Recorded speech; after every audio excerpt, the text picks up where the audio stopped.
Nah,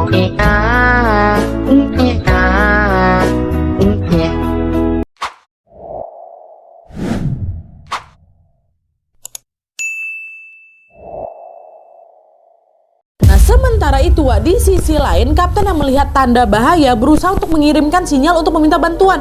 Mayday, mayday, kapal kami yang bertenggelam. Mayday, mayday, tolong bantu kami. Hai, wassalamualaikum warahmatullahi wabarakatuh. Terima kasih sudah klik video ini. Jumpa lagi sama aku di hari terakhir tahun 2024. Ya Allah, karena besok kita sudah memasuki tahun 2025. Cepat kali rasanya ya. Selamat tahun baru buat kalian semua. Dan sekarang nih, untuk menemani tahun baru kalian, malam ini aku akan membawakan sebuah kisah tragis yang menggemparkan dunia pelayaran, Wak. Seperti yang sudah aku tulis di judul, kisah ini tuh adalah kisah tentang tenggelamnya kapal Estonia. Request dari Wawa aku di YouTube nih, yang nama akunnya Leder 7009. Maaf kalau misalnya salah sebutnya. Makasih ya, Wak. Nah, kecelakaan ini, Wak, bermula dari datangnya badai yang menghantam salah satu badan kapal sampai kapal ini jebol. Dan nggak lama setelah itu, air laut pun langsung masuk membanjiri seisi kapal, dan akhirnya kapal ini pun tenggelam dengan menewaskan ratusan korban jiwa, Wak. Saking banyaknya korban, tragedi ini juga disebut-sebut sebagai salah satu tragedi maritim yang paling mematikan di dunia. Jadi nggak kalah seram juga sama Titanic ini sebenarnya. Nah, penasaran dengan gimana kisah selengkapnya? Jadi tanpa berlama-lama kita langsung masuk aja ke ceritanya ya. Check it out.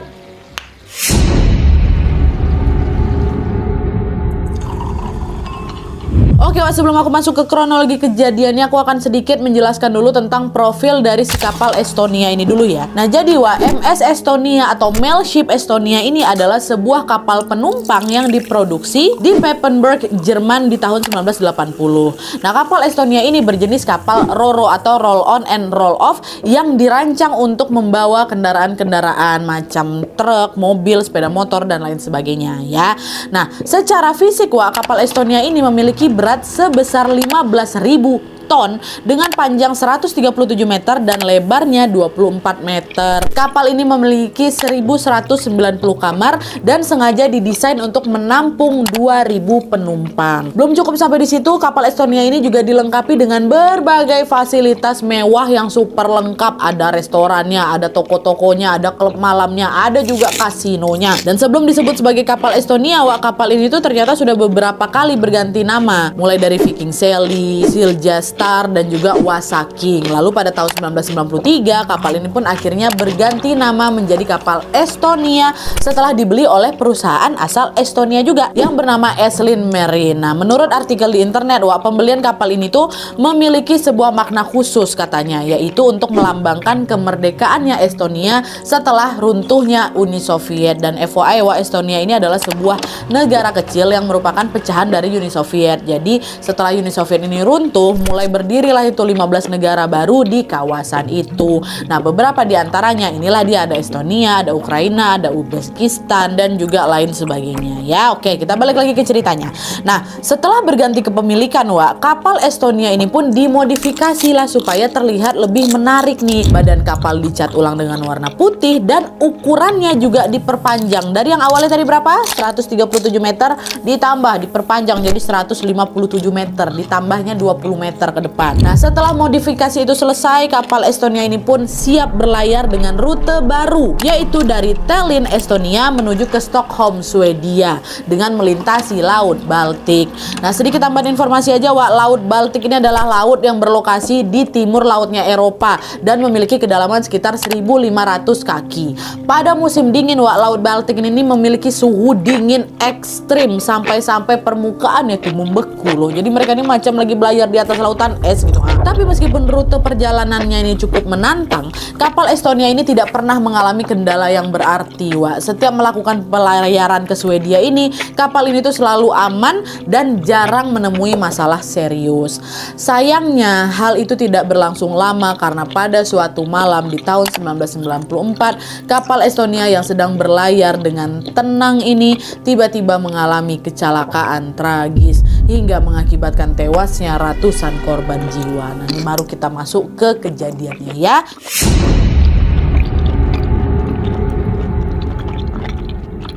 Nah, jadi Wak, ceritanya pada tanggal 28 September 1994, kapal Estonia ini dijadwalkan berlayar dari kota Tallinn menuju ke Stockholm dengan membawa 939 penumpang. Nah, perjalanan malam itu dinahkodai oleh dua orang kapten, Wak, yang masing-masing, yang satu namanya Arvo Pitt, terus yang kedua namanya Arvo Andersson, ya.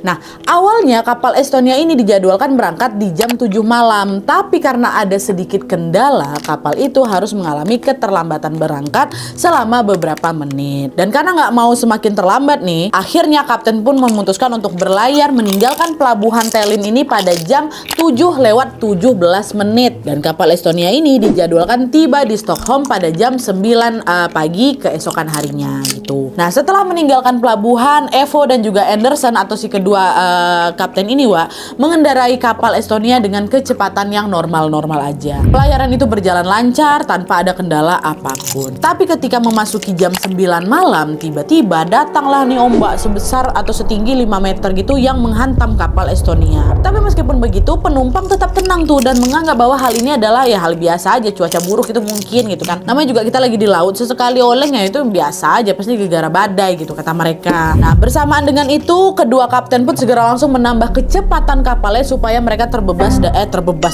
dari badai. Dan cara itu membuahkan hasil, Wak, karena kapal Estonia ini bisa lepas dari pusaran air dan kembali melanjutkan perjalanannya. Dah, jalan lagi lah ini mereka. Beberapa saat kemudian, tepatnya di jam 9:45 menit atau 45 menit ke depan, masalah pun kembali datang lagi, Wak. Secara tiba-tiba angin berhembus kencang sampai bikin kapal ini sedikit oleng. Nah, di saat yang sama hujan deras juga mulai turun, Wak, diikuti sama suara petir yang menggelegar di sana kemari. Tapi lagi-lagi hal itu bukan masalah besar karena kedua kapten pun sudah terbiasa dan waktu itu mereka juga mampu menstabilkan kapal supaya tidak terguncang. Dan karena goncangan itu tidak begitu ekstrim menurut mereka, penumpang yang lagi berada di dalam kapal juga lagi-lagi masih santai-santai aja. Waktu itu mereka masih asik menikmati aktivitas masing-masing tanpa rasa khawatir. Wah, ada yang lagi main kasino, ada yang lagi party, ada yang lagi makan-makan, dan ada juga yang udah tiduran di kamar masing-masing. Pokoknya sesantai itulah mereka. Tapi di saat malam udah semakin larut lagi, hiruk pikuk keriuhan penumpang pun mulai mereda. Kala itu sebagian besar penumpang sudah mulai mengantuk dan memilih untuk beristirahat di kamar mereka. Udah agak tengah malam nih, masuk kamar masing-masing, tidur, istirahat. Nah, terus di tengah kesunyian itu, Wak, tiba-tiba terdengar suara ledakan dari dek kargo. Gitu kan.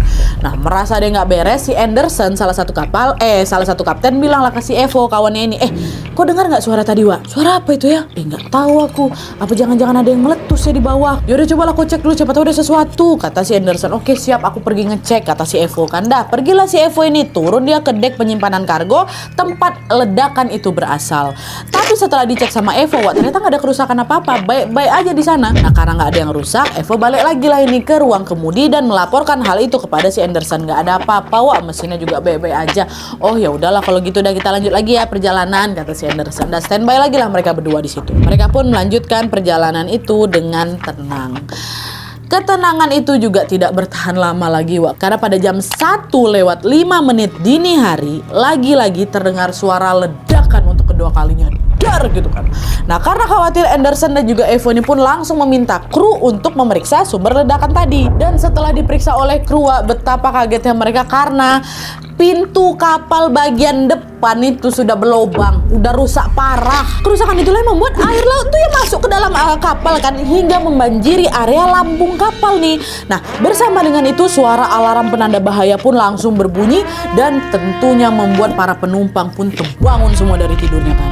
Nah, belum sempat mereka mencerna apa yang sudah terjadi, Wak, penumpang kembali dibuat kaget karena listrik tiba-tiba mati, Wak. Gelap gulita di sana semuanya. Dan gak lama dari situ, air yang semula hanya memasuki dek di depan ini, Wak, semakin naik hingga membanjiri setengah bagian kapal. Bayangkan sama kalian, saking banyaknya air yang masuk, Wak, kapal itu pun sudah mulai kehilangan keseimbangannya dan mengalami kemiringan sekitar 60 derajat. Kemiringan kapal itu tentunya bikin para penumpang jadi makin panik lagi ya kan, karena barang-barang yang ada di kapal itu mulai berjatuhan lah, Wak, hingga mengenai tubuh-tubuh mereka. Orang mereng kok, ada yang gantam lemari, ada yang kejatuhan tempat tidur. Pokoknya situasi malam itu mulai chaos nih di jam itu. Nah, sementara itu, Wak, di sisi lain kapten yang melihat tanda bahaya berusaha untuk mengirimkan sinyal untuk meminta bantuan. Mayday, kapal kami hampir tenggelam. Mayday, tolong Untungnya sinyal itu terekam Wak sama petugas penyelamat laut di kota Turku. Hah? Turku? Iya di Turku, di kota Turku, Finlandia. Dapat nih sinyal di sana. Petugas di sana langsunglah ngubungin si kapal Estonia ini dan menanyakan titik koordinat mereka. Halo Pak, posisinya di mana Pak? Kata mereka. Tapi karena sinyal di kapal itu makin lama makin melemah, Wak, jawaban kapten itu tidak terdengar jelas sama si petugas ke Turku nih. Dia terdengar cuma bunyi gemerisik-gemerisik yang tidak jelas. Nah, gimana nih? Gimana? Halo Pak, di mana gitu kan nggak jelas, kerusuk. Nah, karena nggak tahu posisi di mana kapal Estonia ini, Wak, otomatis petugas tadi pun ya nggak bisa lah ngirimin bantuan. Nggak menyerah di sana aja, Wak. Beberapa saat kemudian kapten kapal ini kembali mengirimkan sinyal Mayday untuk meminta bantuan. Mayday, kata mereka. Dan kali ini sinyal itu ditangkap lagi sama kapal Europa yang melintas di sekitar Laut Baltik itu. Mereka lagi lewat sana juga. Tapi lagi-lagi karena buruknya kualitas sinyal di kapal Estonia itu, Wak, suara kapten ini tidak begitu terdengar. Waktu mereka nyebutin koordinat mereka atau waktu mereka ngasih tahu lokasi mereka di mana, itu nggak kedengeran. Nah, karena akses komunikasi yang sangat sulit ini, Wak, dan tidak ada orang yang tahu lokasi kapal Estonia ini tempatnya di mana, akhirnya bantuan yang ditunggu-tunggu pun yang nggak datang-datang. Mirisnya lagi, di saat yang sama air pun semakin naik hingga menggenangi setengah tubuh kapal. Dan asal kalian tahu nih, Wak, ya, air yang masuk ke kapal ini bukan air laut biasa, bukan. Mereka nih kan melayar di atas air es kan, Wak. Jadi air laut yang masuk itu suhunya 10 derajat Celcius dan tentunya langsung bikin mereka ngebeku semua kedinginan penumpang-penumpang tua. Bisa kalian bayangkan nggak? Udahlah itu gelap, nggak ada yang ngebantu, penumpang pada kedinginan semua, penumpang semua pada panik ya kan. Nah, di titik inilah situasi pun semakin tidak terkendali. Ratusan penumpang yang ada di kabin saling berebut tangga buat bisa naik ke geladak kapal atau ke teras kapal tuh. Mereka kan kamar-kamar mereka di bawah tuh. Tapi karena hampir semua tangga di kabin itu sudah terendam air, Wak, alhasil dari 989 orang hanya sekitar 200 orang aja, Wak, yang berhasil naik ke geladak kapal itu. Sementara 500 penumpang lainnya katanya sudah terlanjur tewas di sana akibat dihantam derasnya air dan juga kedinginan. Dan kasihannya lagi, Wak, ratusan penumpang yang berhasil naik itu juga masih belum bernafas lega juga. Ngapa? Karena mereka tetap harus berebut skoci lagi nih. Skoci dan juga pelampung demi bisa menyelamatkan diri. Dan untuk para penumpang yang tidak kebagian skoci atau pelampung, Wak, terpaksa mereka melompat itu ke laut tanpa memakai alat keselamatan apapun. Karena mungkin mereka mikir, udahlah mending aku lompat aja lah sekarang daripada aku harus terjebak di kapal ini, daripada aku harus mati di kapal. Kayak juga bentar lagi kapal ini tenggelam nih, kata mereka. Lompat mereka. Dan betul aja, Wak, tidak lama kemudian, tepatnya pada jam 1:50 dini hari, beberapa menit setelah ledakan yang kedua itu, Wak, kapal Estonia tiba-tiba terbalik 180 derajat. Dan gak lama dari situ juga kapal Estonia ini pun akhirnya jatuh tenggelam ke dasar laut bersama ratusan penumpang yang tidak sempat menyelamatkan diri. Akibat kejadian itu sekitar 852 penumpang tewas dan sementara 137 lainnya yang berhasil selamat. Para korban yang selamat ini pun kemudian ditolong oleh kapal Mariella yang melintas di lokasi kejadian. Selain mengevakuasi korban, Wak, kapal Mariella ini juga mengabarkanlah berita tenggelamnya kapal Estonia ini hingga didengar sama pemerintah Estonia. Nah, malam itu juga pemerintah pun langsung menerjunkan puluhan helikopter untuk bisa membantu mengevakuasi korban. Tapi karena keterbatasan alat dan juga sulitnya medan kala itu, Wak, alhasil penumpang yang sudah tenggelam di dalam kapal tidak berhasil dievakuasi karena kan mereka masih terperangkap dalam kapal kan, Wak. Hal itu tentunya membuat pihak keluarga sangat berduka karena mereka tidak bisa melihat jasad korban untuk terakhir kalinya. Dan menanggapi hal itu, pemerintah Estonia sempat berjanji akan mengangkat bangkai kapal untuk bisa mengevakuasi korban-korban di dalam supaya mereka ini bisa dimakamkan secara layak. Tapi sayangnya janji itu juga tidak bisa diwujudkan karena keterbatasan biaya dan juga alat-alat mereka, dimana untuk mengangkat bangkai kapal itu ke permukaan, Wak, diperlukan peralatan yang sangat canggih dan tentunya memakan biaya yang sangat besar. Mereka nggak ada uang, mereka nggak ada alat. Nah, karena gagal mengevakuasi bangkai kapal, sebagai gantinya pemerintah Estonia kala itu mendirikan monumen untuk bisa memperingati seluruh korban yang sudah tewas di dalam tragedi itu. Pemerintah Estonia juga menuliskan nama-nama korban di dinding monumen itu, Wak, sebagai bentuk penghormatan mereka.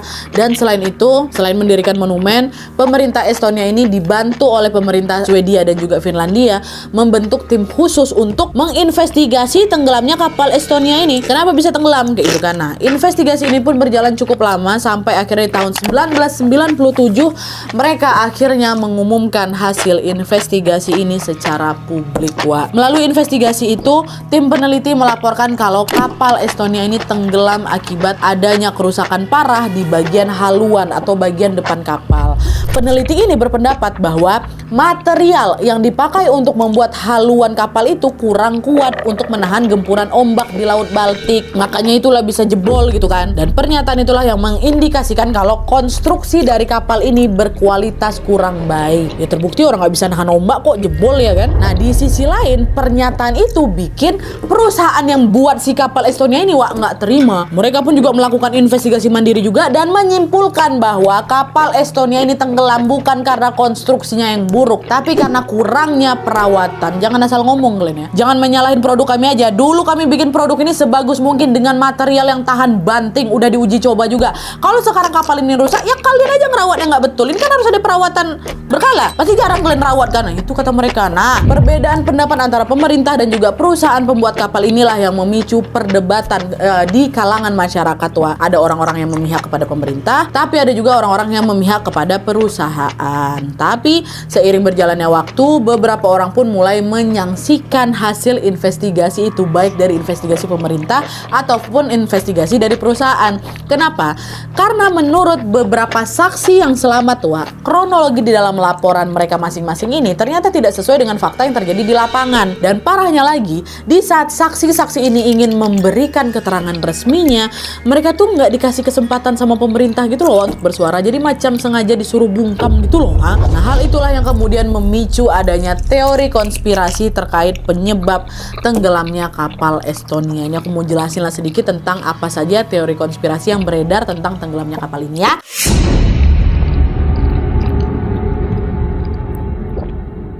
Teori pertama adalah serangan militer, Wak. Teori ini mengatakan kalau kapal Estonia ini tenggelam bukan karena dihantam ombak, bukan, melainkan karena diserang sama militernya Rusia. Nah, menurut sebagian orang, Wak, militer Rusia ini lagi marah besar karena kapal Estonia ini diduga menyelundupkan pasokan senjata ke Swedia. Dan teori ini muncul karena dulu kali pemerintah Swedia dan pemerintah Estonia ini memang pernah terlibat jual beli senjata secara diam-diam. Dan epicnya lagi, Wak, penyelundupan senjata itu juga dilakukan dengan kapal feri yang memiliki rute yang sama macam rute kapal Estonia ini, yaitu berangkatnya dari Tallinn menuju ke Stockholm, terus balik juga Stockholm ke Tallinn. Dulunya kayak gitu juga. Dan teori ini juga semakin menguat lagi setelah ada sebuah film dokumenter yang memberikan pernyataan menghebohkan, di mana di dalam film itu disebutkan bahwa sejumlah jurnalis menemukan ada lubang besar di lambung kapal, dan lubang itu diduga muncul karena ditabrak oleh kapal selam Rusia. Tapi ya namanya juga teori konspirasi kan, Wah, informasi ini masih sekedar asumsi saja yang tidak bisa dibuktikan kebenarannya.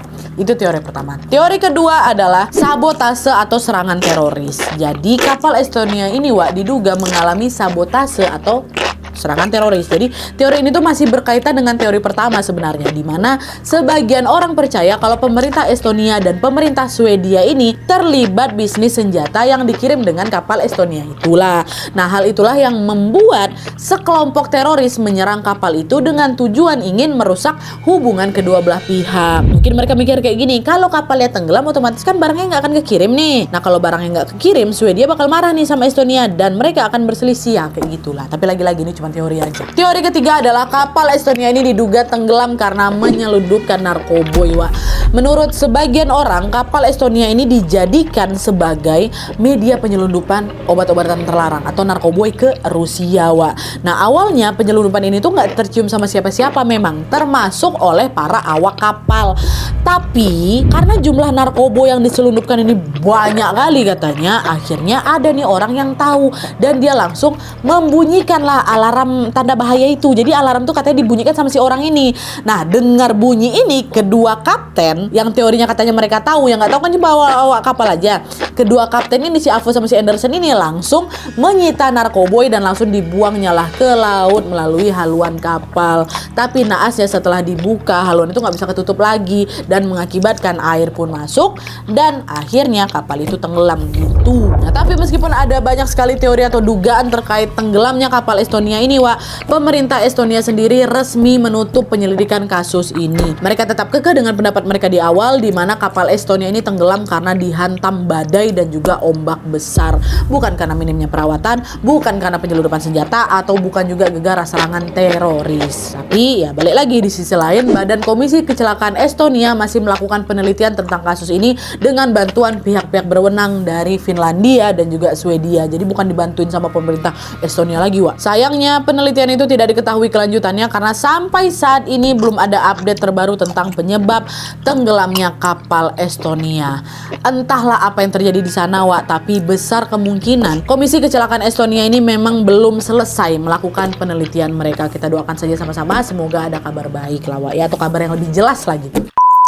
Oke, Wak, jadi itu tadi kisah tragis tenggelamnya kapal Estonia. Terima kasih yang sudah request. Sekali lagi, aku yang jelas sekarang udah gak kebayang kali, Wak, gimana paniknya jadi penumpang yang harus berlomba-lomba menyelamatkan diri di tengah cuaca yang lagi dingin kali, gelap-gelapan, ketimpa sesuatu, didesak-desak orang, dan juga hampir tenggelam. Pasti itu momen yang berat kali buat mereka ya. Dan by the way, juga dari beberapa teori konspirasi yang sudah aku sebutkan tadi, menurut kalian mana teori yang paling masuk akal dan kenapa kalian menganggap teori itu masuk akal? Komen semua pendapat kalian soal kisah ini di kolom komentar di bawah ya.